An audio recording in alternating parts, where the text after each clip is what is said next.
This is the Detroit Sports Podcast Network. Oh my God!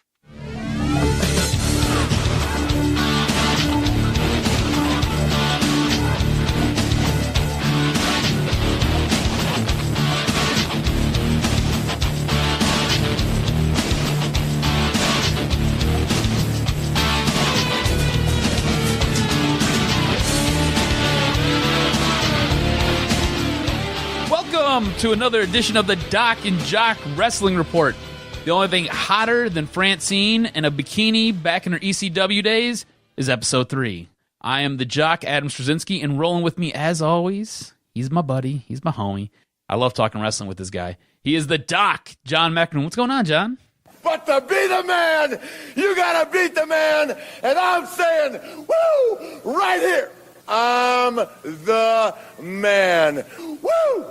I'm in some kind of mood today after watching a quality 30 for 30. Oh my goodness, the week that was in professional wrestling. Raw, Smackdown, swerves, title changes. My God, doing his thing. We got a lot to talk about, but I'm super excited. And look, too, a major swerve in terms of a major WWE superstar that is going to take on a guy that is not from the WWE. And I know you're excited to talk about that as well. We'll tease that. I know that you probably had a strong reaction, maybe in your pants, regarding a promo that aired on New Japan Pro Wrestling. I was hard. That's Yes. for sure. So yeah, like John said, we're going to talk about the week that was in the WWE. We're going to cover Raw. We're going to cover SmackDown. We've also both took in the Nature Boy 30 for 30. So we're going to sit there and give you a quick review on that and talk about some highlights that we really enjoyed. We thought it was outstanding, and some New Japan news, like John said.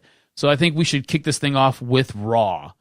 Show opens up with The Miz and Kurt Angle, and with your favorite, a 20-minute promo. Did you want to sit there and shoot yourself as this was going on, or what? I thought that the Miz TV would be a lot better than what it was. I felt like it was very underwhelming and it was very disappointing. I feel like you got to be able to, do these promos within 10 to 12 minutes. 20 minutes, it just went on and on and on. I was like, dude, at this point in time, I'm going to start flipping over to another channel. Do you think it suffered from having way too many video packages? Like, it seemed really disjointed, because I think in the course of the 20-minute promo with The Miz, I think there was like a total of 6 video packages. That's just too much. Like, just get to your point and let's move on. And he just kind of was all over the place, doing stuff with Baron Corbin, talking about how Baron Corbin was saying bad things about his wife.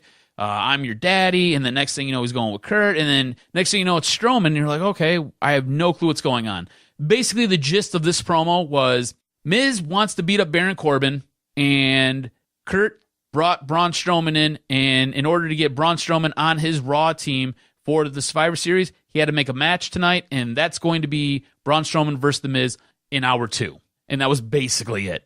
So let's move on, because it was a dreadful 20-minute promo, and I loved The Miz, and that was absolutely abysmal. Definitely, very subpar. And you had a hot Manchester crowd, too, that was ready to explode, and you give them that for the first 20 minutes? Come on now, step it up. Absolutely awful. And speaking of awful, we continue it along with Jason Jordan and Elias having a guitar on a pole match. I hate these gimmick matches. Like, this is stupid. This is absolutely retarded. I don't like it. I thought it was dumb. I want this feud to be over. The way this match goes, they go back and forth, exchanging blows with each other. Jason Jordan ends up getting the guitar and ends up whacking Elias with it. The match is over. Thank God. Is this feud now over? Can we move on? It was fine for what it was, but I think the wrong outcome. You got to have Elias go over on Jason Jordan. I mean, Elias can generate legitimate heel heat. Jason Jordan is an okay ring competitor, but right now for me, for whatever he's been trying to do, I'm not buying into the character. I'm not invested in Jordan at all. It's just, it comes off as being very, very forced at this point. And it's just like you said, if he's going to turn heel, because that's the only thing that's going to save him at this point, that's fine. But geez Louise, you got to do a better job. And he comes off as very forced upon the audience. And I think the audience is now rebelling against him. Almost like how with Roman Reigns, the audience can't stand Roman Reigns because he gets chucked onto them and thrown in their face all the time. The first segment that I enjoyed was finally seeing Asuka, and she defeated a local competitor, Stacey Coates, and I felt like it was done perfectly. Destroyer, and you continue to elevate Asuka as she should be. And through the course of this, at the very, very end, Asuka's now named to the Raw women's team for Survivor Series. I think that's an outstanding move. This is going to be good. They finally got it figured out. No more of this botched booking like they did with the first 2 Emma matches against Asuka. They've kind of got it rocking and rolling. Build a monster like you built Braun Strowman. And then we cut to a break, and as we come back, turns out Kid Rock's doing the Survivor Series theme song. Are you cool with that? Do you like that? I'm kind of indifferent to it. It's whatever. The song was I always feel like the pay-per-view theme songs are on point, and even having Kid Rock be a part of it, I never really get too high or too low regarding the songs. Some of them are really good and elevate a pay-per-view, like Tables, Ladders, and Chairs. WrestleMania always has a quality song, Royal Rumble, but I have no issue with Kid Rock being part of WWE at all. Did you like seeing Snoop Dogg being part of the last one? I thought that was cool as well. That was cool. That was cool. Speaking of a low and something that's not real cool, Kurt Angle eventually names Jason Jordan as his 5th and final member of the Raw men's team. Now, I can tell by your reaction, not good. No. Okay, do you think that Jason Jordan will stay a member, or do you think Kurt swaps him out? Because I've got an idea, and I maybe have some fantasy booking I want to throw your way. I think it stays. I see the trajectory of Jason Jordan. They obviously want to elevate him, and I don't see any avenue of maybe swapping him out. But there have been swerves. I would like, if they're going to swerve this, to make this end quickly, because Jason Jordan doesn't seem like he belongs on that team. It seems like it's a little bit forced, and he doesn't need to be part of that group of competitors. Too early. Exactly. And this is kind of how I see this going. I think Kurt may switch out Jason Jordan for another superstar this upcoming week on Raw, or Jason Jordan stays on as the 5th member of the Raw team and ends up turning on Kurt in the match. At some point, you've got to get the heel turn from Jason Jordan. Otherwise, everything you've been feeding us for the last couple weeks with him is all for naught. You know what I'm saying? At this point, I think everybody is now prepared for him to sit there and just have his turn and become evil Jason Jordan, and let's just keep it rolling. And I'm telling you, there's got to be some crossover with Booker T. I'm not sure what it is. I think Booker might be his dad. I think that's the way you write that in. I have no clue. At some point, there's got to be something there, because Booker goes hard on him all the time. Now you progress. Now you get to see one of the truly badass individuals. The way they showcase Samoa Joe, quality. I feel like this is a guy that when you look at what NXT is supposed to do, Samoa Joe is an individual that you need to showcase as a badass. The way he destroyed Titus O'Neil was great. Takes the microphone, and then he has an open challenge, and who answers it?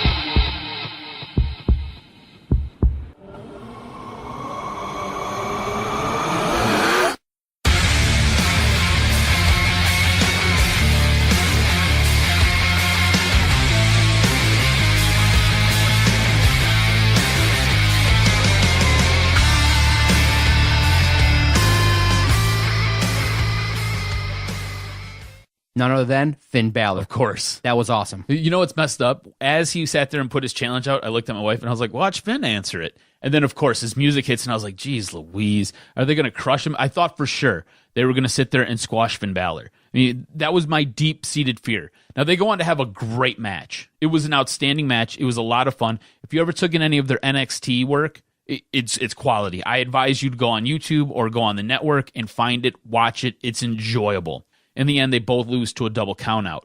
Now, what gets even more fun is as they're sitting there wrestling on the entranceway, they sit there, they get all tangled up. Finn comes leaping out of nowhere and annihilates Joe. It was awesome. It was so cool. Like, I jumped out of my chair. I was so pumped. I'm like, that's sweet. That's absolutely sweet. And of course, Kurt Angle comes out and they're both named to the Raw team. But I thought it was outstanding the way he sat there and basically annihilated him. It was so cool. Now, when you have established feuds in NXT and they go on for several months, the title changes hands back and forth. Do you care that they bring it up on the main roster? Because seeing the likes of Bobby Roode, seeing the likes of, there's so many superstars now in NXT that it's going to be hard to avoid it, but it's a little bit tough in that some of the feuds that you really get into in NXT are now carried over. So I feel like it diminishes it a little bit. Sometimes for me, I look at it and I say, it's nice to see fresh matchups. Yeah, I like seeing a fresh matchup too. I think the biggest issue I have with what happens with the guys in NXT on the main roster is their characters get tweaked a little too much. Now, there's some characters who just won't work. Like the NXT crowd is special, and it's different. And what works down there sometimes won't work on the big roster. Like with the Vaudevillains. You remember when they came out, you're kind of like, wow, this is a weird gimmick. And it worked in NXT. It worked really, really well in NXT. It totally flopped on the main roster. Same thing with Tyler Breeze. Tyler Breeze was awesome in NXT, and then he kind of came up flat on the big roster. And then next thing you know, it's Breeze Dango, and then you got your fashion files, and now you're seeing the resurgence of him. But some things that happen in NXT don't necessarily work on the main roster, and I think some of the things that really do work in NXT, I think Vince gets a hold of, and he just tweaks it way too much, and it totally messes everything up. Now, the women's revolution on Raw, to me, is kind of stalling out a little bit. It's not good. It's not good at all. You had Sasha Banks and Bayley defeat Alicia Fox and Nia Jax. It was an okay match, but it just seemed to me like never really got off the ground. I was confused by it because you got this Manchester crowd, and they're popping hard for Bayley, and yet you kind of refused the opportunity to put her over? Yeah, I makes no sense, right? Right. It makes absolutely no sense. So Sasha gets the win, and then she gets named to the Raw women's team. But what I do like about this, right, this is the one thing I took out of this match that I find redeeming. If you look at Bayley's face when Alicia Fox named Sasha Banks to the Raw women's team, she's sitting there and she's like, what? Like, huh? And she looks almost upset and angered and slightly distraught by it. So I think we might be setting up for the Bayley heel turn. Now, a few months ago, she did a podcast with Chris Jericho, and she had talked about possibly going heel because if you notice, her reaction's not as high as it was when she first started. And the way they have booked her, they basically booked her into the ground, and her character lost all its steam.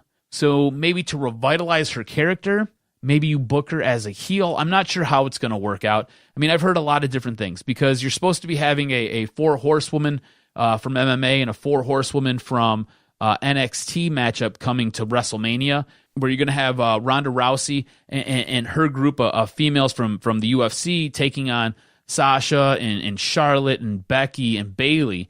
So they wanted to keep them all faces until that point because you just want to, for continuity purposes, and then at some point you're going to spin them heel. But I don't know. Maybe that gets scrapped, and maybe you get your Bayley heel turn now, and maybe later on you can have her be a face later. I don't know. But it's really struck me as, hey, maybe we have something here. Maybe there's going to be the heel turn. We've been waiting on the Sasha Banks heel turn forever and a day now. We haven't got it. Maybe they do it with Bayley. And I think it might be the time. It might be needed. And I think that might be what you need to spice up that women's division. What'd you make of Braun Strowman versus The Miz in that angle? I thought it was good. He comes out and he totally manhandles The Miz, manhandles the Miztourage, and then Kane comes out and he manhandles him. And look, you sat there, you crushed a monster, right? You threw him in a garbage truck and you squished him. He came back alive. He sat there, chased down The Miz, crushed him, chased down the Miztourage, crushed them, and then you sit there, you go forward a week, and he does it all over again. So I think it's good. Now he's crushing either mid-card guys to superstars, or I guess like a veteran superstar, if you want to consider Kane that. So I think it's good. This is the evolution of Braun Strowman. In one of the more awkward moments on Raw, I felt like potentially you let Enzo Amore go on and on and on in his promo. Oh, it was so bad. And when you have your announcers kind of talking over it and then threatening to take a nap, talking about the promo, you got to rein it in a little bit. I felt like that was probably the weakest moment on Raw, was Enzo Amore's kind of promo there. But to have the debut of WWE United Kingdom champion Pete Dunne, I thought that was great to see the crowd pop for a guy that they obviously love and respect. But Enzo Amore, I thought, basically stocked down on this episode of Raw. Yeah, for sure. He kind of just kept rambling, and I think he got mixed up in what he wanted to say and where he was going with his thought, and it just kind of became messy. But you're right. Pete Dunne comes out and totally saves it. The thing that I had the big issue with is they hit his music, and then Kurt Angle comes out. Right. And then Kurt Angle introduces him. It was really bad. That was not good. Could have been done better. Yes. And then Pete needs a distraction from Kalisto to get a win. I didn't think that was needed to be written that way. It was, again, poor booking. I mean, this guy he's your UK champion. I mean, he looks pretty fierce. He looks like he would be an awesome addition to the cruiserweights, or possibly a guy who could sit there and contend for the Intercontinental Championship. I mean, he looks like he's the total package. And again, I think just poor booking. Now to the main event. Everybody was quite surprised at the outcome of Seth Rollins and Dean Ambrose versus The Bar. It was surprising, It was awesome with the inclusion of the New Day interrupting the match. Overall, though, to have the Shield drop the match and drop the belts, I thought was maybe a little bit wrong in that you kind of set up the Shield to be this group that's supposed to kind of run roughshod, maybe even up until WrestleMania. The biggest problem, though, is the Shield needs Roman Reigns. And so to not have Roman there, the leader of the group, the de facto leader of this awesome group, it kind of stalls this angle out. And so I can understand it a little bit. I understand that you want to include the New Day and establish new feuds and things like that for Survivor Series. But I guess for fans and marks as well, you kind of wanted the Shield to have a much more longer run and not drop their belts so soon. But if you're going to give it to a tag team, the Bar is always worthy of having the belts. I just feel like you could have waited to at least till maybe the Royal Rumble. Yeah, I agree, but I do like this for a couple different reasons. All right, so the Usos are kind of this weird gray character right now, right? The tag team of the Usos are weird and they're kind of gray. They're not heels, they're not faces. They're over with the fans, but they still cut heel promos. It's weird. It's like Stone Cold Steve Austin when he used to beat up Vince McMahon, right? And then you sit there and you got the New Day, or you got the Shield, who's a face. So you're gonna have the Shield face, the Usos. It just who's cheering for who here, right? So now you give the Bar the belts. You let the Bar take on the Usos. The Usos are gonna get cheered to high heaven, and the Bar will be booed. So you set all that up. On top of that, you now have the New Day, who's super over, right? Everybody loves New Day, and the Shield's super over. Everybody loves the Shield. And now you let these two guys, these two monumental forces, clash at Survivor Series. I think it sets up perfectly. And now you're going to have Roman Reigns coming back next week. He's going to be on air. I think it sets up perfectly. I think you can expect to see Roman Reigns and the Shield interfere with something on this upcoming Tuesday on SmackDown. Okay. Now reviewing SmackDown, obviously a lot of people knew the results because it was a tape show. Yes. Fair or foul? Should they have done that? Because I'm of the opinion when you tell people in advance what the result is, it made me a little bit more inclined to watch because I wanted to see my guy do his thing. But at the same time, some people were a little bit put off and had messaged us on our Twitter page at Detroit Podcast. Why would you spoil an event where you can get people genuinely excited before it happens? So here's the deal. Spoiler alert. I knew that the Shield was going to drop the belts to the Bar before it happened. I knew like 4 hours ahead of time. And I knew that AJ Styles was going to beat Jinder for the belt 4 hours ahead of time. All right? It totally spoiled it for me. I ended up watching these matches half interested because I already knew how they were going to play out. And I was going to ask you that same exact question. Look, I love AJ Styles. I think he's awesome to watch. I like the Shield a lot. It took some of the gusto away from me. It's like, and this is the one thing I don't like about following as many people as I follow regarding wrestling and listening to as much stuff as I listen about wrestling, because you're not surprised as much as you need to be. It takes, you're a smart mark. It's what it is. It takes away that fun from, I remember being so a go kid. in the bubble a little bit. It's okay. Yeah, but I just feel like I need to know everything. I remember being a kid, and when something crazy would happen, I remember just like, oh my God, it's awesome. And now it's like, okay, I just sit there. I'm like, all right, cool. So yeah. So the Bar's going to win this, and they'll probably do that. Okay, 3, 2. Okay, they just won. Cool. All right, awesome. And then it's like I'm watching the AJ Styles, and I seen video of it. So I'm like, all right, cool. When's he going to do his phenomenal forearm? Okay, there's the pin. Okay, cool. Let's keep it moving now. You know what I'm saying? It's like, okay, now I got to get ready for the 30 for 30, It took some of the gusto away from me. I didn't necessarily have a problem with them. I mean, there's nothing you can do. I mean, you're in England, right? You're 5 hours different. Nothing you can do. There's nothing you can do. Because the fans there are going to take video, post it, and then people are going to see it. So you basically have to go in the bubble if you don't want spoilers. Exactly. Don't go on Twitter. Don't listen to podcasts. Don't go on Facebook because social media will share everything. Don't go, and if you want to go in the bubble, there's a way for you not to find out wrestling information. Exactly. So now we go to SmackDown. Shane opens the show again with a 20-minute promo, which I'm sure you wanted to punch yourself in the nuts after this. There was solid entertainment. I just didn't feel like it did anything to move anything any direction. It really didn't. He's joined by the New Day, who are then interrupted by Kevin Owens and Sami Zayn. This ends up leading to a match between Sami Zayn and Kofi. Good wrestling match. I thought it was entertaining. It was. Kofi ends up getting the W, and Kevin Owens ends up beating up Kofi, which then sets up a tag match for this upcoming Tuesday. Kevin Owens and Sami Zayn versus the New Day. So it's what it is, but again, doesn't move anything along. Like what was this? This is here to fill time. I mean, we're now 36, 40 minutes into SmackDown, and we had one match, we had one promo, and I'm just kind of like, what are we doing? And then the next segment is Rusev versus Randy Orton. Come on now. Dude, you know what I'm tired of? I like Randy Orton, okay? I think Randy Orton's a really good wrestler. I think he's got the potential to be one of the best. But you know what? His character is like watching milk sit there and evaporate, okay? It's not fun for me. Rusev, however, I find Rusev to be highly entertaining. I follow Rusev on Twitter. I advise everybody out there, follow him on Twitter. He's fun. I advise you to follow him on any type of social media you can follow him on, or follow Lana. She's hot too, by the way. But follow them, because he has a character where they constrain him so much that when you get to see him in his natural element, he's outstanding. And if they would just let this guy just do his thing, he would be the most over guy on SmackDown. He would sit there and challenge the likes of AJ Styles. And I know you think I'm crazy, but he is that funny, and he is that interesting of a guy, and I think he plays a heel really, really well, and I think he'll play a face even better. James Ellsworth versus Becky Lynch, I thought was entertaining.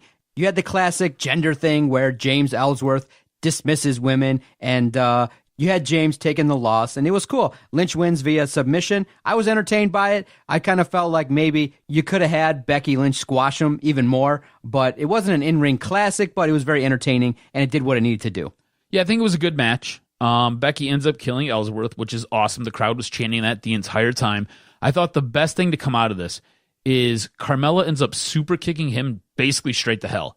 By the way, Carmella's smoking hot. I love Carmella, and I love Becky Lynch. Oof. Anyways, she ends up super kicking him, so I'm guessing they're done now. They're on a break. I have no idea. But I love watching Becky Lynch in the ring. She's outstanding. I think she's probably one of the best in-ring wrestlers that WWE has for the women. She's outstanding. I can't put her over enough. Worst match, Usos versus Chad Gable and Shelton Benjamin. F on my part. I felt like it was done so poorly. I mean, for me, I guess people are looking at it and saying, okay, you want to make Gable and Shelton Benjamin heels now? Is that what's going to eventually happen? I just wasn't impressed at all. I felt like you could have done a lot more with the time allotted. Okay, well, I think this match runs into a small issue. It really does look like Jey Uso's knee is done. It looks like he tore his ACL and his MCL, and it looks like he's going to be gone for a long time rehabbing. Because when Chad Gable went to go sit there and basically chop block his knee, Jey Uso's foot got stuck underneath his body, and the way he twisted back, something snapped because he couldn't even put any pressure on it. He couldn't get himself up to the ring. He was done. I legitimately believe his knee is hurt. So I think this match, there might have been something else set up for it. In the end, they couldn't go anywhere with it because Jay got hurt so fast and so soon. So it ends in a count out, so they don't lose their belts. The Usos don't, but Chad and Gable get the W. And you're right, it is setting them up going heel. And if that's the case, I'm fine with it, but I do believe Jey Uso's knees hurt. So now, looking at Survivor Series, what does this mean? What do we do? What's going on here? Because it was supposed to be the Usos versus the Bar. So how are we going to do this? Are we going to have like some type of tournament coming up on SmackDown this upcoming week for the belts? Because I don't believe they're going to be able to defend them. Now, again, I've got no confirmation that Jay's knee is done, but I believe it by watching it and watching the way his foot stuck up underneath him. It's over with. So now you get to the main event, and what did I tell you? When you put an individual like an AJ Styles in the ring, he can have a match with anybody. And with a wet mop. Jinder Mahal looked his best in this feud with AJ Styles. I mean, the promos were great. I feel like once you get into the ring with an AJ Styles, even the competitors know, oh shit, I got to step up my game. I can't just go up here with some B promos or try some racist nonsense versus Shinsuke Nakamura. I got to actually step up my game. And Jinder did that. And it was nice to see that his run ended. He had his run, and you can say it was just for money. You can say it was a situation where you want to appease the Indian fans, but Jinder Mahal's run's over. AJ Styles is worthy, and it was nice for him to have his second moment having the WWE title. It was a great match. I enjoyed it thoroughly. I just know now that AJ Styles is the #1 wrestler in the company, and it sets up for a fascinating look at AJ Styles versus Brock Lesnar because it's a dream matchup, but I just hope that maybe, just maybe, you put over AJ Styles in this one because I don't see AJ progressing from getting squashed in a matchup versus Brock Lesnar. I don't know how you see it. If they squash AJ Styles. No, I don't think they squash him. He's going to get some offense. Vince has some problems. Yeah, no, he's not going to squash, but I kind of feel like everybody knows that Brock Lesnar's going to win the match, but I feel like the main event of Survivor Series is way better on the SmackDown side with AJ versus Brock than it was, Mahal versus Brock Lesnar. But I just don't want to see AJ lose and get squashed by Brock Lesnar. I feel like they're giving him. I feel like Lesnar is on this massive ride now where he hasn't lost. He's kind of gone through some big names, but to have him go through AJ Styles, it'd be nice maybe to give AJ Styles that rocket ship push, because you let him win at Survivor Series, you can go now into the next level if he has a great match with Brock Lesnar. And I think you're dead nuts on. AJ Styles is the face of WWE right now. He is the guy, right? And I thought it was a great match, and you're right. Jinder looked his best. Jinder looked his best this week. Jinder looked his best last week in programs with AJ Styles. It was outstanding. AJ deserves to be the champion. We all know it. And I think going forward to Survivor Series, AJ versus Brock will be a much better matchup than Jinder versus Brock. So what's the question people want to know? What's best for business? Brock goes over? AJ goes over. AJ's got to go over. There's no reason to put Brock over, because you can figure some way out to sit there and do it so you don't take any heat off of Brock. But who's on your television every single week? Sure as hell ain't Brock. Nobody even knows where the hell Brock Lesnar is. He's hiding underneath a rock somewhere in Montana working on a farm. Get the hell out of here. AJ Styles sits there and shows up to every event. Anytime you need him to do something, this dude's in South America, and they're like, hey, AJ, we need to send you back to the States because we've got a pay-per-view and dudes are dying. So can you go do that? This dude then sits there, takes a 12-and-a-half-hour flight back to the States, no sleep, goes and puts on one of the best damn shows of the pay-per-view. I mean, come on, man. Where's Brock Lesnar for all this? That guy can't even sit there and be bothered to show up for any of his brand's pay-per-views. Get the hell out of here. You got AJ Styles doing both brands right now. AJ Styles deserves to go over. If WWE squashes him or in some way sits there and makes him look like less of a champion, Vince has some issues. Lots and lots of issues. Which show was better this week in your mind? Really and truly, I think it was SmackDown. I think they were carried by two matches. Agreed. I think it was the AJ Styles Jinder Mahal match, and I really think it was the Becky Lynch Ellsworth match. Those were the two that really sold me. SmackDown wins the week, no doubt about it. I 100% agree with you. Now, everybody's super excited because you get a chance to watch 2 hours of SmackDown, and then everybody was anticipating because Ric Flair was all over ESPN promoting it. We had previously seen teaser clips, and everybody was talking about how awesome the 30 for 30 documentary was on Ric Flair. And watching it, it lived up to the hype. It was really exciting. It was really a documentary feature on a guy that we all know and love. And for me, it was thumbs up. Everybody walked away going, man, hour and a half. You could have gave this 2.5, 3 hours, maybe even 2 parts. There have been 30 for 30s that were longer, over 2 parts. And maybe Ric Flair could have deserved even more time. But for what it was, I felt like it was a quality documentary that gave you a little bit of insight into the psychological makeup of Ric Flair. I totally agree with you. It was awesome. I thought it was great. Again, I think you could have did 2 parts with this. I mean, there was so much there, and I feel like they only scratched the surface. The thing I found fascinating is, as much of a Ric Flair fan as I am, and I'm sure I've heard this before, but I didn't even realize it until I was watching the documentary. I didn't know he was adopted. I had no clue. No clue. And then his adopted parents at certain points took zero interest in any of his athletics. I mean, they were scholars themselves. I mean, I think his dad was a doctor, and his mom was like a stay-at-home mom, but she was like highly educated. It just blew my mind how they had zero interest in basically anything that he did athletically. They just wanted him to go to school. And I think watching this, you kind of understood that Ric Flair was always looking for that attention throughout his entire life. Yes. Whether it be with a woman, whether it be with another, just like another guy to sit there and talk and hang out with, he was always looking for that companionship. And I think that's kind of what I took away from all of this. And obviously what everybody took away was the man lived the gimmick. And the part that was a little bit sad was when it ends, you recognize that, oh boy, this man has been living this gimmick for well over 30 years. And when you got to take time out and live with yourself, you wonder, can this guy handle it? Is this guy able to now get back to himself? And I think it was Shawn Michaels that put it succinctly. He's like, look, in the end, Ric Flair is just a myth, that he never really tapped into his own individual self. And that was probably the saddest kind of thought, is that, now that he sits back, does he regret maybe not emphasizing his family as much as he should have? Does he have regrets with some of the choices that he had in life? And he said, look, in the end, people are going to view me as a great world-class professional wrestler, but in the grand scheme of life, is that really what you want to be known for? Because the man held on for way too long. And the saddest part for me was I'd never seen any of the footage. I mean, obviously, I seen that one time, and we talked about it briefly when Ric Flair was at TNA, and he had that gimmick with the guy that was copying him. But to see some of the stuff where he was climbing the cage and to see the footage of him in TNA just kind of felt embarrassing to me. Yeah, well, TNA's embarrassing. I mean, this is a company. Is that how they used him? Did they just kind of embarrassed him? They didn't embarrass him, but he was, that's, yes. Past his prime, yes. And it was done for money. Yeah.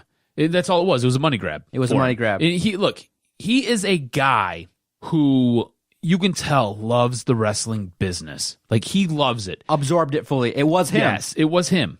But at some point, you've got to let go. It's time to move on. And now with the health crisis that he had this year, he has moved on. Yes. And the other thing is, this is a guy, like you said, who lived the gimmick. He partied. He drank his ass off.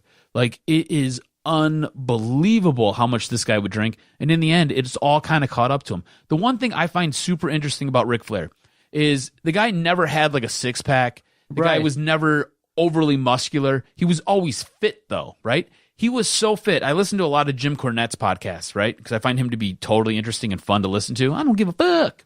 Just listen to Jim Cornette. It's great.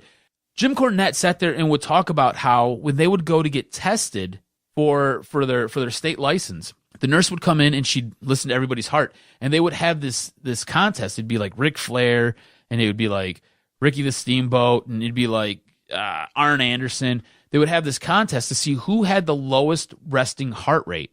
And Ric Flair would blow guys away. His like resting heart rate was like 42. 42. Like, marathon runners are like somewhere in like the high 40s. This guy was in such phenomenal shape all the time. He would sit there, drink himself into oblivion, and then wake up, go work out, and then go do a match, and then go drink himself into oblivion. And he would just repeat this 7 days straight. I mean, the closest guy to be able to touch him in the NWA was at like a 52.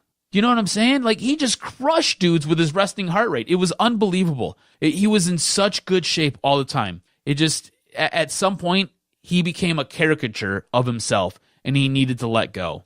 Obviously, if you know me, my favorite part was I really loved the cartoons that they used throughout the storyboards. Those were great. And so finally they get to a point where he's like, "Oh yeah, I went to a psychologist or a psychiatrist," and he's sitting there and he's like, "Oh, the first question was, how often do you jerk off?" And I was dying. I was like, "What? How often do you jerk off? I've been in this business 20 years. I've never asked anybody that question." But this guy's like, "How often did you jerk off?" And he's like, "Well, I jerked off twice a day." And how many women have you slept with? 10,000 women. And how much did you drink every day? 20 drinks a day. And at the end, the funniest part was, Ric Flair going, by the end of this nonsense, I had that guy on the couch, and the caricature is all like sharing stories. And I felt like that part for me was the most hilarious part, knowing that Ric Flair probably could outwork and outthink a basic psychologist. Yes. That was funny. Yep. How often do you jerk off? Twice a day, on top of having sex with 10,000 women.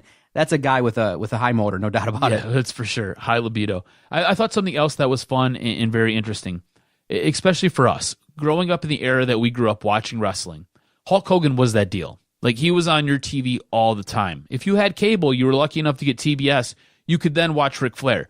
But for the most part, if you had NBC or you had whatever WWE was airing, whatever their Saturday nights or their Sunday mornings were airing on at that time, you had Hulk Hogan. And Hulk Hogan was, for the longest time, considered, and still is considered, to be one of the greatest wrestlers of all time.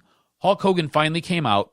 And I don't know if it was just for this or if his ego finally let him sit there and admit to this, but Hulk Hogan came out and said he was a much better wrestler than me. Like, everybody says I'm this guy. No, it was that guy who's right to my side here. It was him. He was the best wrestler ever. He was the guy who carried it. He was outstanding. And it just kind of blew my mind that a guy like Hulk Hogan would come out and say something like that. It was an admission, and I think probably one of the bigger jaw-dropping moments was Hulk Hogan's admission that, look, I was a character, Ric Flair was the wrestler, but it is the wrestling business, and I think among the boys, people that are over do get respect, but people that wrestle get the most respect. And that's just a hierarchy. Look, if you're over, it makes money for everybody, so you tolerate it. If Hulk Hogan brings in attention, he brings in the dollars, it trickles down to everybody. You get more exposure. You have to give Hulk Hogan props.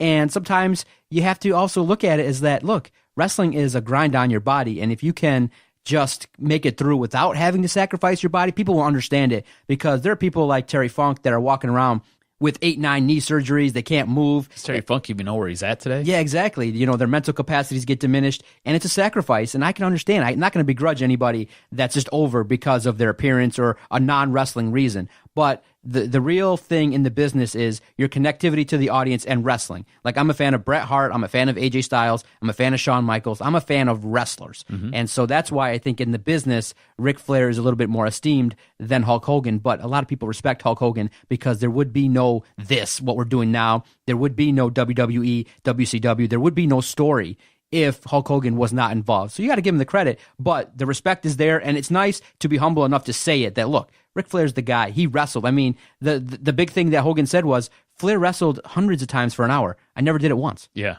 So that was the story right then and there. All right. I think the best way you can compare those two guys, right? Hulk Hogan, Ric Flair, in more of a modern day sense. Hulk Hogan is John Cena. AJ Styles is Ric Flair. You know what I'm saying? Just to try to draw your comparison. AJ Styles in the ring, outstanding. Outstanding technician. Great work. Can sell for everybody and anybody. He can cut a pretty solid promo. Not a Flair-esque promo, but can cut a pretty solid promo. A guy who's more of a cartoon-ish, if you will, more of a over-muscled kind of character of himself, John Cena. Hulk Hogan. Do you know what I'm saying? Do you see the correlation there? No doubt about it. All right, we got about 5 minutes left. Obviously, when you saw the New Japan Pro Wrestling promo, and it's going to be Alpha versus Omega, the first person I thought of was, oh my God, Adam's going to love this. So pumped. This is a dream matchup. It was done well. I did not know that Chris Jericho's contract had run out. Now he's a free agent. I thought that he was just on a break, and whenever he wants to come back. No, formally his contract is done. And this is why a guy like Chris Jericho can show up at New Japan for Wrestle Kingdom. One, now that I had never even had any interest in it. Now that's going to be Alpha versus Omega, Wrestle Kingdom 12, I believe. It might be a must-watch event. So Chris Jericho, his contract expired like 2 years ago. For the longest time, he was doing like a month-to-month contract with Vince, where he was just having so much fun working with Kevin Owens and doing stuff, where they just kept doing different stuff. And you remember when Kevin Owens had the U.S. belt and AJ Styles sat there and had to win it, and Chris Jericho came in and did the job? That was just like, he was just in town. He was like, hey, yeah, I'll just do the job. No big deal. That's how awesome of a guy Chris Jericho is. But yes, I'm so pumped up because Chris Jericho is one of my favorite wrestlers of all time, if not the favorite wrestler of all time for me. I love him. I think he's outstanding. And I love Kenny Omega. Mr. Six-Star himself, he's outstanding. This is going to be awesome. The battle for Winnipeg supremacy, I can't wait, dude. I cannot wait. It's going to be great. Yes, the moment that I heard that this happened, I was hard. I was instantly firm, and I was rocked up pitching a tent, dude. Wrestle Kingdom 12 is going to be outstanding. New Japan already puts on great matches. They're phenomenal. Always phenomenal. This is going to be over the top. I can't wait. I hope it goes 30, 40 minutes. So is this a situation where Best for Business Omega goes over? Yes. Here's the deal. The way it's looking right now, Jericho's got it's just a one-off deal. It's for Wrestle Kingdom. It's for Wrestle Kingdom only. So they'll do whatever they got to do to build it up. And yeah, Best for Business, Kenny Omega goes over. Great podcast, sir. Any quick news or note that you want to get off besides anything we talked about? Yeah. So John Cena, at some point, he was named to SmackDown's Survivor Series team. Why? I don't know. This just makes no sense, right? Just kind of thrown in there. Thrown out, yep. Man, why not? I mean, John Cena, use him. Yeah, I guess. You need a draw, right? He's a draw. I have no clue. Originally, he was supposed to be the special guest referee for Jinder Mahal versus Brock Lesnar. Jinder has been dealing with a shoulder injury. So I think him dropping the belt to AJ before Survivor Series is so he can go rehab that shoulder. So he can sit there and get healthy. So just a little bit behind the scenes there. We've already talked about the Kenny Omega and Chris Jericho. That's going to be outstanding. That's pretty much it, man, as far as news and notes goes. Oh, TNA, Impact, whatever you want to call them. So they're in Canada right now. They just had Bound for Glory. Was it good? No, it was a shit show. Not good. It was awful. They're doing their TV tapings right now, and they're unable to fill a 500-seat venue. Garbage. So they're paying people $12.50 an hour to sit there to show up. That's for the TV tapings. Jump the shark. You can't do that, dude. It's going to die soon. It's going to die a slow death. They've got an uphill battle if they're even trying. They're going to die a slow death. Which sucks, man, because I really like TNA. There was a time there where TNA was decent. It wasn't ever really good, but it was decent. It was another brand. It was something else. It could sit there and